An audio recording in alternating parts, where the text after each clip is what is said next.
ಎಲ್ಲರಿಗೂ ನಮಸ್ಕಾರ. ಜ್ಞಾನತರಂಗ ಯೂಟ್ಯೂಬ್ ಚಾನಲ್ಗೆ ಎಲ್ಲರಿಗೂ ಸ್ವಾಗತ. ಇಂದಿನ ವಿಡಿಯೋದಲ್ಲಿ 2018ರ UPSC ಪೂರ್ವಭಾವಿ ಪರೀಕ್ಷೆಯ ಪ್ರಶ್ನೋತ್ತರಗಳನ್ನು ಕನ್ನಡದಲ್ಲಿ ವಿಶ್ಲೇಷಣೆ ಮಾಡಲಾಗುವುದು. ಮೊದಲಿಗೆ ಪ್ರಶ್ನೆ ಪತ್ರಿಕೆಯ ಸ್ವರೂಪವನ್ನು ತಿಳಿದುಕೊಳ್ಳೋಣ. ಈ ಪ್ರಶ್ನೆ ಪತ್ರಿಕೆಯಲ್ಲಿ ಒಟ್ಟು 100 ಪ್ರಶ್ನೆಗಳಿರುತ್ತವೆ ಹಾಗೂ 200 ಅಂಕಗಳಿಗೆ ಪ್ರಶ್ನೆ ಪತ್ರಿಕೆಯನ್ನು ಸಿದ್ಧಪಡಿಸಲಾಗಿರುತ್ತದೆ. ಅಂದರೆ ಪ್ರತಿಯೊಂದು ಪ್ರಶ್ನೆಗೆ 2 ಅಂಕಗಳನ್ನು ನಿಗದಿಪಡಿಸಲಾಗಿರುತ್ತದೆ. ಅದೇ ರೀತಿ ಪ್ರತಿಯೊಂದು ತಪ್ಪು ಉತ್ತರಕ್ಕೆ 33% ಅಂಕಗಳನ್ನು ಕಡಿತಗೊಳಿಸಲಾಗುವುದು. ಮತ್ತು ಅದೇ ರೀತಿ ವಿಷಯವಾರು ಪ್ರಶ್ನೆಗಳ ಹಂಚಿಕೆಯನ್ನು ಇಲ್ಲಿ ಗಮನಿಸಬಹುದು. ಇತಿಹಾಸ 21 ಪ್ರಶ್ನೆಗಳು, ಭಾರತ ಮತ್ತು ಜಾಗತಿಕ ಭೂಗೋಳಶಾಸ್ತ್ರ 10 ಪ್ರಶ್ನೆಗಳು, ಭಾರತದ ಸಂವಿಧಾನ 11 ಪ್ರಶ್ನೆಗಳು, ಅರ್ಥಶಾಸ್ತ್ರ 14 ಪ್ರಶ್ನೆಗಳು, ಪರಿಸರ ಅಧ್ಯಯನ 11 ಪ್ರಶ್ನೆಗಳು, ವಿಜ್ಞಾನ ಮತ್ತು ತಂತ್ರಜ್ಞಾನ 10 ಪ್ರಶ್ನೆಗಳು ಹಾಗೂ ಪ್ರಚಲಿತ ವಿದ್ಯಮಾನಗಳಿಗೆ ಸಂಬಂಧಿಸಿದ 23 ಪ್ರಶ್ನೆಗಳನ್ನು ಈ ಪ್ರಶ್ನೆ ಪತ್ರಿಕೆ ಒಳಗೊಂಡಿರುತ್ತದೆ. ಪ್ರಶ್ನೆ ಸಂಖ್ಯೆ 1, ಈ ಕೆಳಗಿನ ಜೋಡಿಗಳನ್ನು ಗಮನಿಸಿ. ಒಂದು ಕಡೆ ಸಂಪ್ರದಾಯವನ್ನು ಕೊಟ್ಟಿದ್ದಾರೆ ಹಾಗೂ ಅವುಗಳು ಸಂಬಂಧಿಸಿದ ರಾಜ್ಯಗಳನ್ನು ಇನ್ನೊಂದು ಕಡೆ ಕೊಟ್ಟಿದ್ದಾರೆ. ಜೋಡಿ ಸಂಖ್ಯೆ 1, ಚಪ್ಚಾರ್ ಕೂಟ ಹಬ್ಬ ಮಿಜೋರಾಂ, ಕೋಗ್ಜೋಮ್ ಪರ್ಬಾಲಾವಣಿ ಮಣಿಪುರ, ತಂಗಟಾ ನೃತ್ಯ ಸಿಕ್ಕಿಂ. ಈ ಮೇಲಿನ ಯಾವ ಜೋಡಿಗಳು ಸರಿಯಾಗಿವೆ ಎಂಬ ಪ್ರಶ್ನೆಯನ್ನು ಇಲ್ಲಿ ಕೇಳಲಾಗಿದೆ. ಇಲ್ಲಿ ಚಪ್ಚಾರ್ ಕೂಟ ಹಬ್ಬ ಮಿಜೋರಾಂ ಸರಿಯಾದ ಜೋಡಿ, ಕೋಗ್ಜೋಮ್ ಪರ್ಬಾಲಾವಣಿ ಮಣಿಪುರ ಸರಿಯಾದ ಜೋಡಿ. ಆದರೆ ತಂಗಟಾ ನೃತ್ಯ ಸಿಕ್ಕಿಂ ಇದು ತಪ್ಪಾದ ಜೋಡಿ. ತಂಗಟಾ ನೃತ್ಯ ಇದು ಮಣಿಪುರ ರಾಜ್ಯಕ್ಕೆ ಸಂಬಂಧಿಸಿದಂಥ ಒಂದು ಜಾನಪದ ನೃತ್ಯವಾಗಿದೆ. ಹಾಗಾಗಿ ಇಲ್ಲಿ ಬಿ ಸರಿಯಾದ ಉತ್ತರ. ಪ್ರಶ್ನೆ ಸಂಖ್ಯೆ 2, ಭಾರತೀಯ ಪ್ರಾದೇಶಿಕ ನ್ಯಾವಿಗೇಷನ್ ದಿಕ್ಸೂಚಿ ಉಪಗ್ರಹ ವ್ಯವಸ್ಥೆಗೆ ಸಂಬಂಧಿಸಿದ ಈ ಕೆಳಗಿನ ಹೇಳಿಕೆಗಳನ್ನು ಗಮನಿಸಿ. ಹೇಳಿಕೆ 1, IRNSS ಇದು 3 ಭೂಸ್ಥಿರ ಉಪಗ್ರಹಗಳನ್ನು ಮತ್ತು 4 ಜಿಯೋಸಿಂಕ್ರೋನಸ್ ಅಂದರೆ ಭೂಕಕ್ಷೆಯ ಜೊತೆಗೆ ಚಲಿಸುವ ಉಪಗ್ರಹಗಳನ್ನು ಹೊಂದಿದೆ. ಹೇಳಿಕೆ 2, IRNSS ಇದು ಭಾರತದ ಸಂಪೂರ್ಣ ಗಡಿ ಹಾಗೂ ಅದರಾಚೆಗಿನ ಸುಮಾರು 5500 ಚ.ಕಿ.ಮೀ ಪ್ರದೇಶ ವ್ಯಾಪ್ತಿಯನ್ನು ಹೊಂದಿದೆ. ಇನ್ನು ಹೇಳಿಕೆ 3, ಭಾರತವು 2019ರ ಮಧ್ಯದ ಅವಧಿಯಲ್ಲಿ ಸಂಪೂರ್ಣ ಭೂವ್ಯಾಪ್ತಿಯ ಸ್ವಂತ ಉಪಗ್ರಹವನ್ನು ಹೊಂದಲಿದೆ. ಈ ಮೇಲಿನ ಹೇಳಿಕೆಗಳಲ್ಲಿ ಯಾವುದು ಅಥವಾ ಯಾವುವು ಸರಿಯಾಗಿವೆ? ಈ ಮೇಲಿನ ಹೇಳಿಕೆಗಳಲ್ಲಿ ಹೇಳಿಕೆ 1 ಸರಿಯಾದದ್ದು, ಹೇಳಿಕೆ 2 ತಪ್ಪು. ಏಕೆಂದರೆ ಇದರ ವ್ಯಾಪ್ತಿಯು 1500 ಚದರ ಕಿಲೋಮೀಟರ್ ಗಳಷ್ಟಿರುತ್ತದೆ. ಅದೇ ರೀತಿ ಹೇಳಿಕೆ 3 ಕೂಡ ತಪ್ಪು. ಇಲ್ಲಿ ಹೇಳಿಕೆ 1 ಮಾತ್ರ ಸರಿ. ಹಾಗಾಗಿ ಉತ್ತರ ಎ. ಪ್ರಶ್ನೆ ಸಂಖ್ಯೆ 3, ಈ ಕೆಳಗಿನ ವಿದ್ಯಮಾನಗಳನ್ನು ಗಮನಿಸಿ. 1, ಬೆಳಕು ಗುರುತ್ವ ಬಲದಿಂದ ಪ್ರಭಾವಿಸಲ್ಪಟ್ಟಿದೆ. 2, ಬ್ರಹ್ಮಾಂಡವು ನಿರಂತರವಾಗಿ ವಿಸ್ತರಿಸುತ್ತಿದೆ. 3, ದ್ರವ್ಯವು ತನ್ನ ಸುತ್ತಲಿನ ಬಾಹ್ಯಾಕಾಶ ಸಮಯವನ್ನು ವಿಕೃತಗೊಳಿಸುತ್ತದೆ. ಆಲ್ಬರ್ಟ್ ಐನ್ಸ್ಟೀನರ ಸಾಮಾನ್ಯ ಸಾಪೇಕ್ಷತಾ ಸಿದ್ಧಾಂತದ ಭವಿಷ್ಯವಾಣಿಗಳಿಗೆ ಅಥವಾ ಮುನ್ಸೂಚನೆಗಳಿಗೆ ಸಂಬಂಧಿಸಿದಂತೆ ಈ ಮೇಲಿನ ಯಾವ ವಿಷಯಗಳ ಕುರಿತು ಇತ್ತೀಚೆಗೆ ಮಾಧ್ಯಮಗಳಲ್ಲಿ ಸಾಮಾನ್ಯವಾಗಿ ಚರ್ಚಿಸಲ್ಪಟ್ಟಿದೆ? ಇಲ್ಲಿ ಪ್ರಮುಖವಾಗಿ ಗಮನಿಸಬೇಕಾದ ಅಂಶ ಏನೆಂದರೆ ಕೇವಲ ಚರ್ಚಿಸಲ್ಪಟ್ಟ ವಿಷಯಗಳನ್ನು ಮಾತ್ರ ಇಲ್ಲಿ ಪ್ರಶ್ನೆ ರೂಪದಲ್ಲಿ ಕೇಳಲಾಗಿದೆ. ಯಾವ ಹೇಳಿಕೆ ಸರಿ, ಯಾವ ಹೇಳಿಕೆ ತಪ್ಪು ಎಂಬ ಪ್ರಶ್ನೆಯನ್ನು ಇಲ್ಲಿ ಕೇಳಿಲ್ಲ. ಇಲ್ಲಿ ಸರಿಯಾದ ಉತ್ತರ ಸಿ 1 ಮತ್ತು 3. ಇಲ್ಲಿ 2ನೇ ಹೇಳಿಕೆ ಆದಂತಹ ಬ್ರಹ್ಮಾಂಡವು ನಿರಂತರವಾಗಿ ವಿಸ್ತರಿಸುತ್ತಿದೆ ಎಂಬುದನ್ನು ಎಡ್ವಿನ್ ಹೆಬಲ್ರವರು ಪ್ರತಿಪಾದಿಸುತ್ತಾರೆ. ಪ್ರಶ್ನೆ ಸಂಖ್ಯೆ 4, ಈ ಕೆಳಗಿನ ಹೇಳಿಕೆಗಳನ್ನು ಗಮನಿಸಿ. 1, ಮೊದಲ ಲೋಕಸಭೆಯಲ್ಲಿ ವಿರೋಧ ಪಕ್ಷದ ಸ್ಥಾನದಲ್ಲಿದ್ದ ಸ್ವತಂತ್ರ ಪಕ್ಷವು ಏಕೈಕ ದೊಡ್ಡ ಪಕ್ಷವಾಗಿತ್ತು. 2, ಲೋಕಸಭೆಯಲ್ಲಿ ಪ್ರತಿಪಕ್ಷದ ನಾಯಕ ಎಂಬ ಹುದ್ದೆ 1969ರಲ್ಲಿ ಮೊದಲ ಬಾರಿಗೆ ಮಾನ್ಯತೆ ಪಡೆಯಿತು. 3, ಲೋಕಸಭೆಯಲ್ಲಿ ಒಂದು ಪಕ್ಷವು ಕನಿಷ್ಠ 75 ಸದಸ್ಯರನ್ನು ಹೊಂದಿರದಿದ್ದರೆ ಅದರ ನಾಯಕನನ್ನು ಪ್ರತಿಪಕ್ಷದ ನಾಯಕ ಎಂದು ಪರಿಗಣಿಸಲಾಗುವುದಿಲ್ಲ. ಈ ಮೇಲಿನ ಹೇಳಿಕೆಗಳಲ್ಲಿ ಯಾವುದು ಅಥವಾ ಯಾವುವು ಸರಿಯಾಗಿವೆ? ಇವುಗಳಲ್ಲಿ ಹೇಳಿಕೆ 1 ತಪ್ಪು, 2ನೇಯದ್ದು ಸರಿ. ಏಕೆಂದರೆ 1969ರಲ್ಲಿ ರಾಮ್ ಸುವಾಗ್ ಸಿಂಗ್ ರವರನ್ನು ಪ್ರತಿಪಕ್ಷದ ಮೊದಲ ನಾಯಕ ಎಂದು ಗುರುತಿಸಲಾಗಿದೆ. ಹಾಗೂ ಅದೇ ರೀತಿ ಹೇಳಿಕೆ 3 ಕೂಡ ಇಲ್ಲಿ ತಪ್ಪು. ಏಕೆಂದರೆ ಲೋಕಸಭೆಯ ಒಟ್ಟು ಸ್ಥಾನಗಳ ಪೈಕಿ 10% ಸ್ಥಾನವನ್ನು ಹೊಂದಿರುವ ಪಕ್ಷದ ನಾಯಕನನ್ನು ಪ್ರತಿಪಕ್ಷದ ನಾಯಕ ಎಂದು ಗುರುತಿಸಲಾಗುತ್ತದೆ. ಅಂದರೆ 55 ಸ್ಥಾನಗಳನ್ನು ಹೊಂದಿರಬೇಕು. ಹಾಗಾಗಿ ಇಲ್ಲಿ ಉತ್ತರ ಬಿ 2 ಮಾತ್ರ ಸರಿ. ಪ್ರಶ್ನೆ ಸಂಖ್ಯೆ 5. ನೀರಿನ ನಷ್ಟವನ್ನು ತಡೆಯಲು ಮರುಭೂಮಿ ಪ್ರದೇಶದ ಸಸ್ಯಗಳಲ್ಲಿ ಈ ಕೆಳಗಿನ ಎಲೆಯ ಯಾವ ಮಾರ್ಪಾಡುಗಳು ಸಂಭವಿಸುತ್ತವೆ? 1. ಗಟ್ಟಿ ಮತ್ತು ಮೇಣದ ಎಲೆಗಳು. 2. ಸಣ್ಣ ಎಲೆಗಳು. 3. ಎಲೆಗಳ ಬದಲಾಗಿ ಮುಳ್ಳುಗಳು. ಈ ಕೆಳಗಿನ ಸಂಕೇತಗಳನ್ನು ಬಳಸಿ ಸರಿಯಾದ ಉತ್ತರವನ್ನು ಆಯ್ಕೆ ಮಾಡಿರಿ. ಸಾಮಾನ್ಯವಾಗಿ ಮರುಭೂಮಿ ಪ್ರದೇಶದ ಸಸ್ಯಗಳು ನೀರಿನ ಬಳಕೆಯ ಪ್ರಮಾಣವನ್ನು ಕಡಿಮೆ ಮಾಡಲು ಈ 3 ರೀತಿಯ ಎಲೆಗಳ ಮಾರ್ಪಾಡುಗಳನ್ನು ಅಳವಡಿಸಿಕೊಳ್ಳುತ್ತವೆ. ಹಾಗಾಗಿ ಸರಿಯಾದ ಉತ್ತರ ಡಿ. ಮುಂದಿನ ಪ್ರಶ್ನೆ. ಇವರು ಮ್ಯಾಜಿನಿ, ಗ್ಯಾರಿಬಾಲ್ಡಿ, ಶಿವಾಜಿ ಮತ್ತು ಶ್ರೀಕೃಷ್ಣರ ಜೀವನ ಚರಿತ್ರೆಯನ್ನು ಬರೆದಿದ್ದಾರೆ.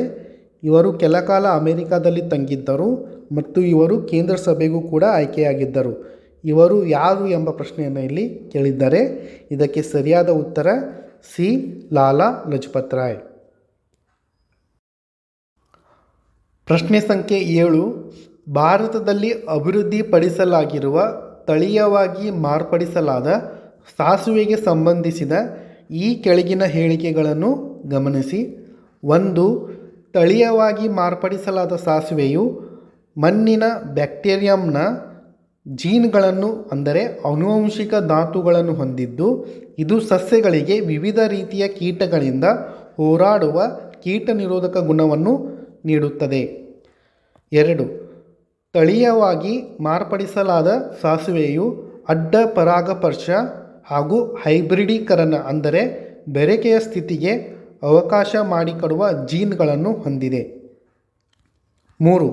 ತಳೀಯವಾಗಿ ಮಾರ್ಪಡಿಸಲಾದ ಸಾಸುವೆಯನ್ನು IARI ಮತ್ತು ಪಂಜಾಬ್ ಕೃಷಿ ವಿಶ್ವವಿದ್ಯಾಲಯಗಳು ಜಂಟಿಯಾಗಿ ಅಭಿವೃದ್ಧಿಪಡಿಸಿವೆ. ಈ ಮೇಲಿನ ಹೇಳಿಕೆಗಳಲ್ಲಿ ಯಾವುದು ಅಥವಾ ಯಾವುವು ಸರಿಯಾಗಿವೆ? ಈ ಹೇಳಿಕೆಗಳನ್ನು ಗಮನಿಸಿದಾಗ ಇದರಲ್ಲಿ ಹೇಳಿಕೆ 3 ತಪ್ಪಾಗಿದೆ. ಏಕೆಂದರೆ ಇದನ್ನು ದೆಹಲಿ ವಿಶ್ವವಿದ್ಯಾಲಯದ ವಿಜ್ಞಾನಿಗಳ ತಂಡ ಅಭಿವೃದ್ಧಿಪಡಿಸಿರುತ್ತದೆ. ಹಾಗಾಗಿ ಇಲ್ಲಿ ಆಯ್ಕೆ 3 ತಪ್ಪು. ಹಾಗಾಗಿ ಸರಿಯಾದ ಉತ್ತರ ಬಿ 2 ಮಾತ್ರ. ಪ್ರಶ್ನೆ ಸಂಖ್ಯೆ 8. ಈ ಕೆಳಗಿನ ಜೋಡಿಗಳನ್ನು ಪರಿಗಣಿಸಿ.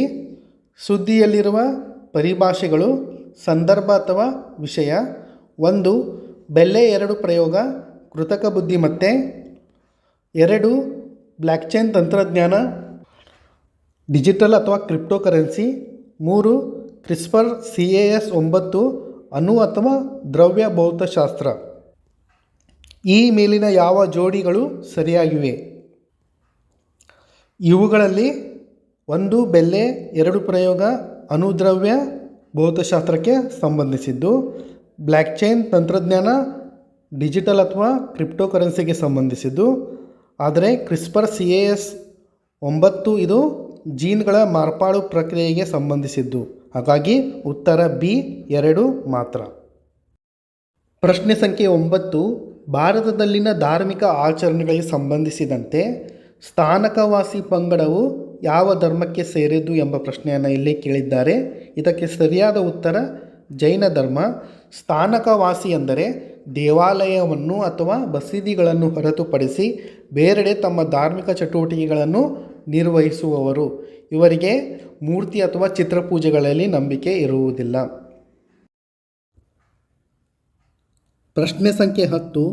ಭಾರತದ ಸಾಂಸ್ಕೃತಿಕ ಇತಿಹಾಸಕ್ಕೆ ಸಂಬಂಧಿಸಿದಂತೆ ಈ ಕೆಳಗಿನ ಹೇಳಿಕೆಗಳನ್ನು ಪರಿಗಣಿಸಿ.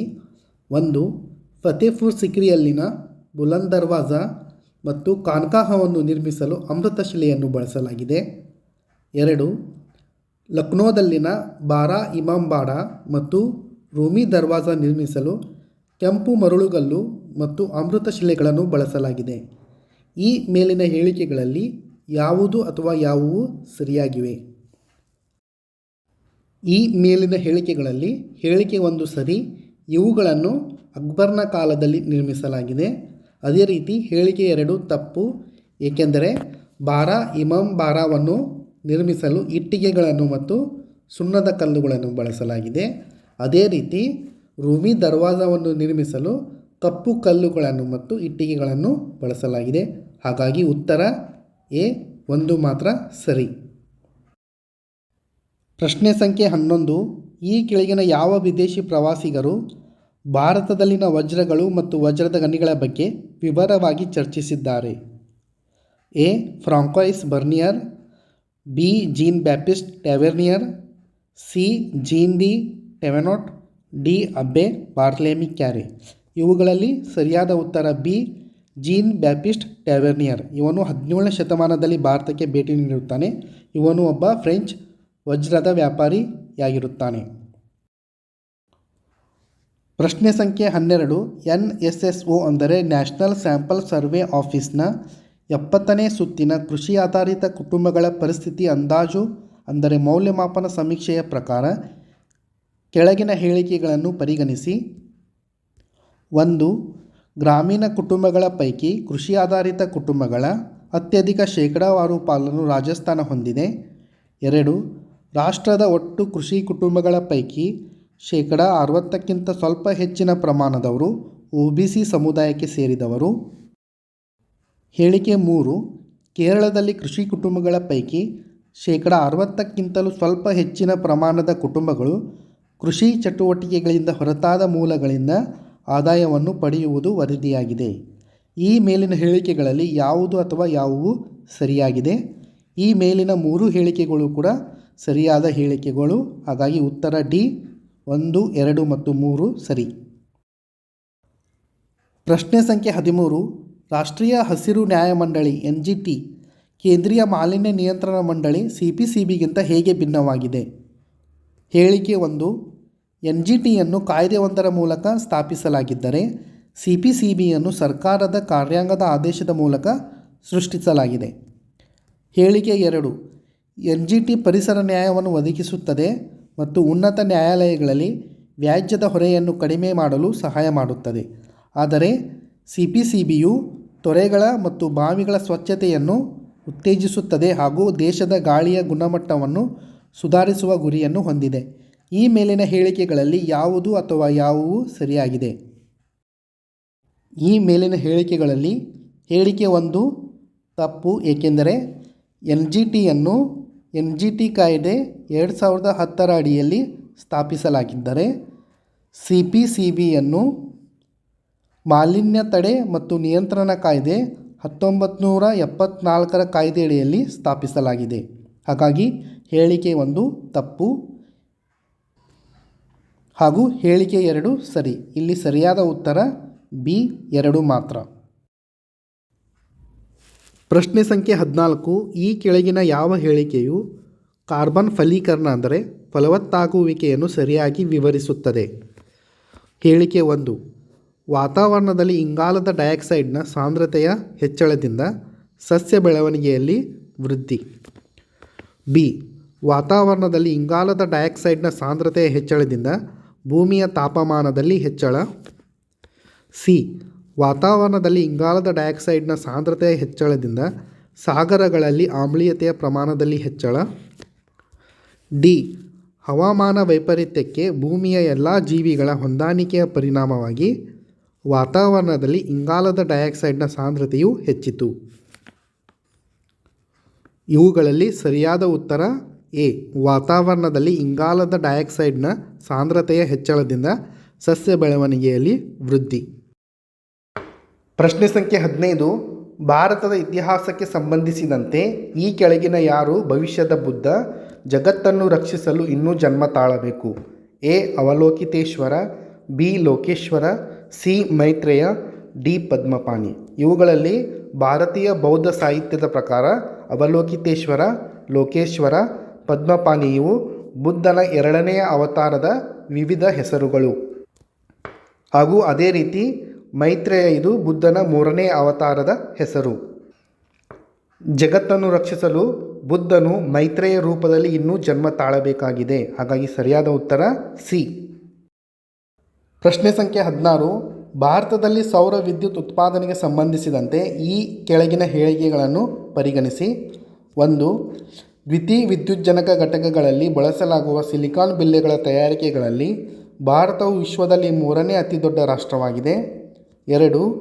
ಸೌರ ವಿದ್ಯುತ್ ದರಗಳನ್ನು ಭಾರತೀಯ ಸೌರ ವಿದ್ಯುತ್ ನಿಗಮವು ನಿರ್ಧರಿಸುತ್ತದೆ. ಈ ಮೇಲಿನ ಹೇಳಿಕೆಗಳಲ್ಲಿ ಯಾವುದು ಅಥವಾ ಯಾವುವು ಸರಿಯಾಗಿವೆ?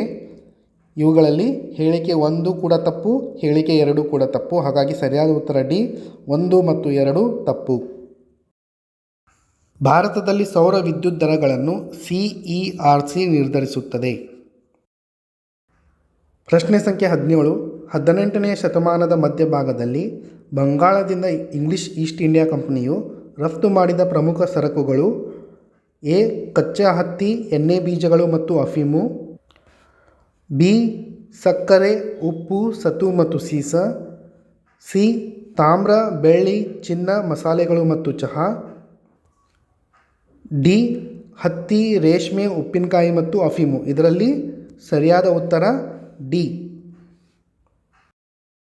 ಪ್ರಶ್ನೆ ಸಂಖ್ಯೆ 18. ಈ ಕೆಳಗಿನವುಗಳಲ್ಲಿ ಯಾವುದು ಚಂಪಾರನ್ ಸತ್ಯಾಗ್ರಹದ ಅತ್ಯಂತ ಮಹತ್ವವಾದ ಅಂಶವಾಗಿದೆ? ಎ. ಈ ರಾಷ್ಟ್ರೀಯ ಚಳುವಳಿಯಲ್ಲಿ ಅಖಿಲ ಭಾರತೀಯ ಸಕ್ರಿಯ ವಕೀಲರು, ವಿದ್ಯಾರ್ಥಿಗಳು ಮತ್ತು ಮಹಿಳೆಯರ ಭಾಗವಹಿಸುವಿಕೆ. ಬಿ. ರಾಷ್ಟ್ರೀಯ ಚಳುವಳಿಯಲ್ಲಿ ಭಾರತದ ದಲಿತ ಮತ್ತು ಬುಡಕಟ್ಟು ಸಮುದಾಯಗಳ ಸಕ್ರಿಯ ಭಾಗವಹಿಸುವಿಕೆ. ಸಿ. ಭಾರತದ ರಾಷ್ಟ್ರೀಯ ಚಳುವಳಿಗೆ ರೈತರ ಅಸಮಾಧಾನ ಸೇರಿಕೊಳ್ಳುವುದು. ಡಿ. ತೋಟಗಾರಿಕಾ ಬೆಳೆಗಳ ಮತ್ತು ವಾಣಿಜ್ಯ ಬೆಳೆಗಳ ಉತ್ಪಾದನೆಯಲ್ಲಿ ತೀವ್ರತರವಾದ ಇಳಿಕೆ. ಇವುಗಳಲ್ಲಿ ಸರಿಯಾದ ಉತ್ತರ ಸಿ. ಭಾರತದ ರಾಷ್ಟ್ರೀಯ ಚಳುವಳಿಗೆ ರೈತರ ಅಸಮಾಧಾನ ಸೇರಿಕೊಳ್ಳುವುದು. ಪ್ರಶ್ನೆ ಸಂಖ್ಯೆ 19. 1948ರಲ್ಲಿ ಸ್ಥಾಪಿಸಲಾದ ಹಿಂದ್ ಮಜ್ದೂರ್ ಸಭಾದ ಸಂಸ್ಥಾಪಕರು ಯಾರು? ಇವುಗಳಲ್ಲಿ ಸರಿಯಾದ ಉತ್ತರ ಡಿ. ಅಶೋಕ್ ಮೆಹ್ತಾ, ಟಿ.ಎಸ್. ರಾಮಾನುಜನ್ ಮತ್ತು ಜಿ.ಜಿ. ಮೆಹ್ತಾ. ಪ್ರಶ್ನೆ ಸಂಖ್ಯೆ 20. ಲಾರ್ಡ್ ವೆಲ್ಲೆಸ್ಲಿ ಪರಿಚಯಿಸಿದ ಸಹಾಯಕ ಸೈನ್ಯ ಪದ್ಧತಿಗೆ ಈ ಕೆಳಗಿನ ಯಾವ ಹೇಳಿಕೆಗಳು ಅನ್ವಯಿಸುವುದಿಲ್ಲ? ಎ. ದೊಡ್ಡ ಸೈನ್ಯವನ್ನು ಇತರರ ವೆಚ್ಚದಲ್ಲಿ ನಿರ್ವಹಿಸುವುದು. ಬಿ. ಭಾರತವನ್ನು ನೆಪೋಲಿಯನ್ನ ಅಪಾಯದಿಂದ ಸುರಕ್ಷಿತವಾಗಿರಿಸುವುದು. ಸಿ. ಕಂಪನಿಗೆ ಸ್ಥಿರ ಆದಾಯವನ್ನು ಭದ್ರಗೊಳಿಸುವುದು. ಡಿ. ಭಾರತೀಯ ರಾಜರುಗಳ ಮೇಲೆ ಬ್ರಿಟಿಷ್ ಪರಮಾಧಿಕಾರವನ್ನು ಸ್ಥಾಪಿಸುವುದು. ಇವುಗಳಲ್ಲಿ ಸರಿಯಾದ ಉತ್ತರ ಬಿ. ಭಾರತವನ್ನು ನೆಪೋಲಿಯನ್ನ ಅಪಾಯದಿಂದ ಸುರಕ್ಷಿತವಾಗಿರಿಸುವುದು. ಇದು ಲಾರ್ಡ್ ವೆಲ್ಲೆಸ್ಲಿಯು ಪರಿಚಯಿಸಿದ ಸಹಾಯಕ ಸೈನ್ಯ ಪದ್ಧತಿಗೆ ಅನ್ವಯಿಸದ ಹೇಳಿಕೆ. ಪ್ರಶ್ನೆ ಸಂಖ್ಯೆ 21. ಈ ಕೆಳಗಿನ ಹೇಳಿಕೆಗಳನ್ನು ಪರಿಗಣಿಸಿ. 1. ಭಾರತದ ಸಂಸತ್ತು ಯಾವುದೇ ವಿಶೇಷ ಕಾನೂನನ್ನು ಭಾರತದ ಸಂವಿಧಾನದ 9ನೇ ಅನುಸೂಚಿಯಲ್ಲಿ ಹಾಕಬಹುದು. 2. 9ನೇ ಅನುಸೂಚಿಯಲ್ಲಿ ಹಾಕಿರುವ ಕಾನೂನಿನ ಸಿಂಧುತ್ವವನ್ನು ಯಾವುದೇ ನ್ಯಾಯಾಲಯದಿಂದ ಪರಿಶೀಲಿಸಲಾಗುವುದಿಲ್ಲ ಹಾಗೂ ಇದರ ಕುರಿತು ಯಾವುದೇ ತೀರ್ಪು ನೀಡಲು ಅವಕಾಶವಿಲ್ಲ. ಈ ಮೇಲಿನ ಹೇಳಿಕೆಗಳಲ್ಲಿ ಯಾವುದು ಅಥವಾ ಯಾವುವು ಸರಿಯಾಗಿವೆ? ಇವುಗಳಲ್ಲಿ ಹೇಳಿಕೆ 1 ಸರಿ, ಹೇಳಿಕೆ 2 ತಪ್ಪು. ಹಾಗಾಗಿ ಉತ್ತರ ಎ 1 ಮಾತ್ರ. ಪ್ರಶ್ನೆ ಸಂಖ್ಯೆ 22.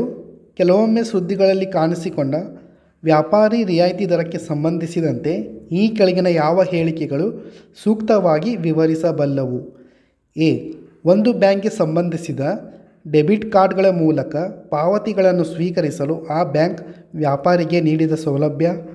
ಬಿ. ಗ್ರಾಹಕರು ತಮ್ಮ ಸರಕು ಅಥವಾ ಸೇವೆಗಳನ್ನು ಖರೀದಿಸಲು ಹಣಕಾಸಿನ ವಹಿವಾಟುಗಳಿಗಾಗಿ ಡೆಬಿಟ್ ಕಾರ್ಡ್ಗಳನ್ನು ಬಳಸುವಾಗ ಅವರಿಗೆ ಬ್ಯಾಂಕ್ಗಳು ಮರುಪಾವತಿಸುವ ಮೊತ್ತ. ಸಿ. ಒಂದು ಬ್ಯಾಂಕ್ನ ಡೆಬಿಟ್ ಕಾರ್ಡ್ಗಳ ಮೂಲಕ ವ್ಯಾಪಾರಿಯು ಗ್ರಾಹಕರಿಂದ ಪಾವತಿಗಳನ್ನು ಸ್ವೀಕರಿಸಲು ಬ್ಯಾಂಕ್ನಿಂದ ವ್ಯಾಪಾರಿಗೆ ವಿಧಿಸುವ ಶುಲ್ಕ. ಡಿ. ಇದು ವ್ಯಾಪಾರಿಗಳು ಅವರ ಗ್ರಾಹಕರಿಗೆ ಮಾರಾಟದ ಅವಧಿಯ ಯಂತ್ರಗಳ ಮತ್ತು ಡೆಬಿಟ್ ಕಾರ್ಡ್ಗಳ ಮೂಲಕ ಡಿಜಿಟಲ್ ಪಾವತಿಗಳನ್ನು ಉತ್ತೇಜಿಸಲು ಸರ್ಕಾರ ನೀಡುವ ಪ್ರೋತ್ಸಾಹ. ಇದರಲ್ಲಿ ಸರಿಯಾದ ಉತ್ತರ ಸಿ. ಪ್ರಶ್ನೆ ಸಂಖ್ಯೆ 23. ಈ ಕೆಳಗಿನ ಯಾವುದು ಭಾರತದ ಎಲ್ಲ ATMಗಳನ್ನು ಜೋಡಿಸುತ್ತದೆ? ಎ. ಭಾರತೀಯ ಬ್ಯಾಂಕುಗಳ ಸಂಘ. B. National security depository limited. C. ಭಾರತದ ರಾಷ್ಟ್ರೀಯ ಪಾವತಿಗಳ ನಿಗಮ. ಡಿ. ಭಾರತೀಯ ರಿಸರ್ವ್ ಬ್ಯಾಂಕ್. ಇದರಲ್ಲಿ ಸರಿಯಾದ ಉತ್ತರ ಸಿ. ಭಾರತದ ರಾಷ್ಟ್ರೀಯ ಪಾವತಿಗಳ ನಿಗಮ. 24. ಒಂದು ದೇಶವು ಪರಮಾಣು ಪೂರೈಕೆದಾರರ ಗುಂಪಿನ ಸದಸ್ಯರಾಗುವುದರ ಪರಿಣಾಮಗಳು ಯಾವುವು? 1. ಅದು ಇತ್ತೀಚಿನ ಹಾಗೂ ಅತ್ಯಂತ ಪರಿಣಾಮಕಾರಿ ಪರಮಾಣು ತಂತ್ರಜ್ಞಾನಗಳ ಸೌಲಭ್ಯ ಪಡೆಯುತ್ತದೆ. 2. ಇದು ನೇರವಾಗಿ ಪರಮಾಣು ಅಸ್ತ್ರಗಳ ಪ್ರಸರಣ ನಿಷೇಧ ಒಪ್ಪಂದಕ್ಕೆ ಒಳಪಡುತ್ತದೆ. ಈ ಮೇಲಿನ ಹೇಳಿಕೆಗಳಲ್ಲಿ ಯಾವುದು ಅಥವಾ ಯಾವುವು ಸರಿಯಾಗಿವೆ? ಇವುಗಳಲ್ಲಿ ಹೇಳಿಕೆ 1 ಸರಿ, ಹೇಳಿಕೆ 2 ತಪ್ಪು. ಹಾಗಾಗಿ ಉತ್ತರ ಎ 1 ಮಾತ್ರ. ಪ್ರಶ್ನೆ ಸಂಖ್ಯೆ 25. ವಿಧಿನಿಯಮ ಸೂಚ್ಯಂಕ ರೂಲ್ ಆಫ್ ಲಾ ಇಂಡೆಕ್ಸ್ ಈ ಕೆಳಗಿನ ಯಾವುದರ ಮೂಲಕ ಬಿಡುಗಡೆ ಮಾಡಲಾಗಿದೆ? ಎ. Amnesty international. ಬಿ. ಅಂತಾರಾಷ್ಟ್ರೀಯ ನ್ಯಾಯಾಲಯ. ಸಿ. ವಿಶ್ವಸಂಸ್ಥೆಯ ಮಾನವ ಹಕ್ಕುಗಳ ಆಯುಕ್ತಾಲಯ ಕಚೇರಿ. ಡಿ. ವಿಶ್ವ ನ್ಯಾಯ ಪರಿಯೋಜನೆ. ಇವುಗಳಲ್ಲಿ ಸರಿಯಾದ ಉತ್ತರ ಡಿ. ವಿಶ್ವ ನ್ಯಾಯ ಪರಿಯೋಜನೆ. ಪೂರ್ಣ ವಿಡಿಯೋ ವೀಕ್ಷಣೆ ಮಾಡಿದ್ದಕ್ಕಾಗಿ ಎಲ್ಲರಿಗೂ ಧನ್ಯವಾದಗಳು.